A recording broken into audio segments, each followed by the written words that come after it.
বর বলছিল অনেক দিন মাছ খাওয়া হয়নি, তো আজ একটু মাছ রান্না করো। তো সেই জন্য প্রথমে আমরা চলে যাই মাছের বাজারে, আর ওখান থেকেই মাছ নিয়ে আসি। আসার সময় এত বৃষ্টি হচ্ছিল, আমরা তো আসতেই পারছিলাম না, আর অনেকটা রাত হয়ে গেছিলো। তো আজকে রান্না করতেও কিন্তু অনেক রাত হয়ে গেছে। তো চলো আজকের রান্নাটা তোমাদের সাথে শেয়ার করে নিই। প্রথমে পেঁয়াজটা কুচিয়ে আমি তেলে ভালো করে ভেজে নিয়েছিলাম। কিছুক্ষণ পর ওতে টমেটো আর রসুন দিয়ে সেটাও ভালো করে ভেজে নিই। তো কিছুক্ষণ ভেজে নেবার পর সব কটা তুলে মিক্সিং জারে নিয়ে নিই ব্রেড করার জন্য। সাথে কয়েকটা আদা কুচি দিয়ে দিয়েছিলাম। ওটা যেহেতু গরম ছিল তো কিছুক্ষণ রেস্ট করতে রাখি। আর সেই টাইমটাতে আমি আলুগুলো নুন আর হলুদ দিয়ে ভেজে নিয়েছি।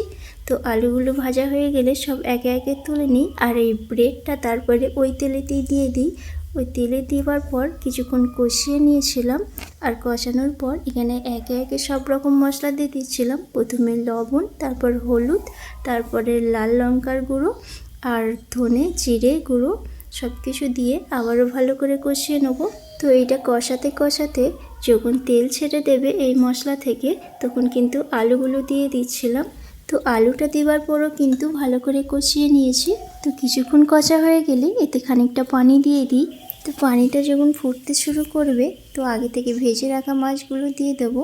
তো আমি সব মাছ দিইনি, আজ যতটা খাবো ততটাই দিয়েছিলাম। তো এখানে 1 কেজি মতো মাছ ছিল। তো আজকে রাতের জন্য আমাদের মাছের ঝোল আর ভাতই ছিল, আর তেমন কিছু বানানো হয়নি, কারণ অলরেডি অনেকটা দেরি হয়ে গিয়েছিল বৃষ্টির কারণে। তো এখন বাজে প্রায় 11টা, তো আমাদের রাতের খাবার শেষ। তো চলো আজকের ভিডিওটা কেমন লাগলো কিন্তু জানিও।